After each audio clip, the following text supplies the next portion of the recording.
সাভারের ফুলবাড়িয়ায় ভারী বর্ষণে বাজার রোড এলাকায় জলাবদ্ধতার সৃষ্টি হয়েছে, তলিয়ে গেছে সড়ক, জনদুর্ভোগ এলাকাবাসী। এ বিষয়ে বিস্তারিত জানাতে যুক্ত হচ্ছেন সহকর্মী নাজমুল হুদা। নাজমুল, এই দুর্ভোগ নিরসনে এখন পর্যন্ত কোনো পদক্ষেপ নেওয়া হয়েছে কিনা এবং এলাকাবাসী কি বলছেন এ বিষয়ে?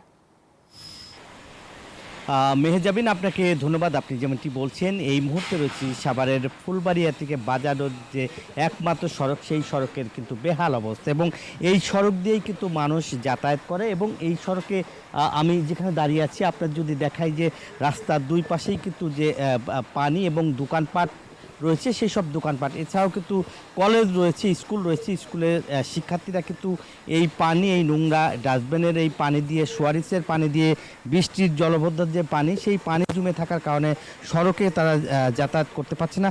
আমি যদি আপনাদেরকে একটু দেখাই বা এই যে ক্যামেরা দিয়ে আপনাদেরকে একটু দেখানোর চেষ্টা করছি যে এইখানে দোকানপাট যারা করেন বা কলেজের দ্বারা যাতায়াত করেন, আমি যদি আপনার সাথে একটু কথা বলতে চাই যে এই সড়কের বেহাল অবস্থা কতদিন ধরে, কেন এই সংস্কার হচ্ছে না? এটা 2000 সালে এই রাস্তাটা প্রথম আমি করছিলাম, তখন আমি মেম্বার ছিলাম। এই স্বৈরাচার শাসক আসার পরের থেকে এই রাস্তার কোনো কাজকর্ম করে না।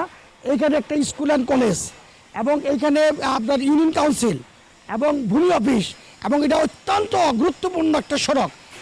বান্ডেল থাকলে প্রতি সেনমানিতে টাকা বাঁচবে। বিকাশ সেনমানি বান্ডেল কিনে জিতুন প্রতি লেনদেনে। আমরা এই পানির মধ্যে, জলবদ্ধতার মধ্যে জড়ায় রয়েছি। আমরা আপনাদের সহযোগিতা চাই এবং এই আপনার কি টিভিটা নিউজ 24-এর সহযোগিতা চাই এবং আপনাদেরকে অশেষ ধন্যবাদ জানাই যে আমরা যাতে এই ধন্যবাদ। আপনি যেমনটি আসলে বলছিলেন এবং এই এলাকার লোকজন কিন্তু তারা ক্ষুব্ধ এবং দীর্ঘদিন ধরে কিন্তু এই সড়কের উন্নয়ন এবং সড়কের যে জলাবদ্ধতা, সেই জলাবদ্ধতার যে কাজটি আসলে না করায় কিন্তু এই এলাকার লোকজন ক্ষুব্ধ। এছাড়াও কিন্তু স্কুল কলেজের শিক্ষার্থীরা কিন্তু এই পানির মধ্যেই কিন্তু তাদেরকে যাতায়াত করতে হচ্ছে এবং আশেপাশে যেসব দোকান রয়েছে সেসব দোকান কিন্তু তারা সঠিক সময় করতে পারছেন না এবং এখানকার যে স্কুল কলেজের শিক্ষার্থীরা কিন্তু এভাবেই আসলে তাদেরকে যেতে হচ্ছে এবং পানির মধ্যেই কিন্তু তাদেরকে পাড়ি দিয়ে কিন্তু তারা যাচ্ছে। এবং আমরা যদি আপনাদের দেখাই যে এই যে শিক্ষার্থীরা কিন্তু, আপনার ক্যামেরার মাধ্যমে একটু দেখানোর চেষ্টা করছি যে এই যে এইভাবেই কিন্তু তারা পানির মধ্যে এভাবেই তারা স্কুলে যেতে হচ্ছে এবং ঝুঁকি নিয়েই কিন্তু তাদেরকে যেতে হচ্ছে এবং এখানকার যে প্রশাসন রয়েছে সেই প্রশাসনও কিন্তু এগিয়ে আসছেন না এবং এখানকার যে চেয়ারম্যান